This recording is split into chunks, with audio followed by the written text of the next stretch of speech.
បុរសម្នាក់ត្រូវរថភ្លើងបើកកិនស្លាប់យ៉ាងរន្ធត់នេះបញ្ជូងតាមការចុះផ្សាយដោយសារព័ត៌មានបានឲ្យដឹងថាបុរសម្នាក់មិនស្គាល់អត្តសញ្ញាណត្រូវបានរថភ្លើងកិនអូសជាច្រើនម៉ែត្របណ្ដាលឲ្យដាច់សាច់ស្លាប់មើលលេខស្គាល់ហើយបង្កជាការភ្ញាក់ផ្អើលកាលពីវេលាម៉ោង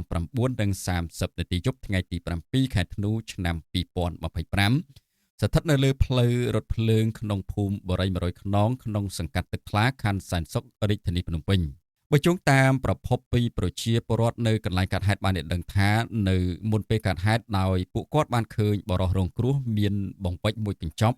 មកអង្គុយលេងនៅលើផ្លូវរថភ្លើងក្រោយមកស្រាប់តែរថភ្លើងបើកបរមកជិតមកដល់ខណៈជនរងគ្រោះមិនឃើញងើបក៏ត្រូវរថភ្លើងបុករួចកិនអូសទៅមុខប្រមាណជា20ទៅ30ម៉ែត្រ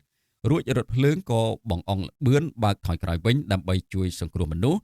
តែជាអកុសលជនរងគ្រោះត្រូវបានបែកសាច់ស្លាប់មើលលែងស្គាល់បាត់ទៅហើយបន្ទាប់មករថភ្លើងក៏បានបន្តល្បឿនបើកយកទៅចតនៅកន្លែងទីស្នាក់ការតែម្ដងទៅ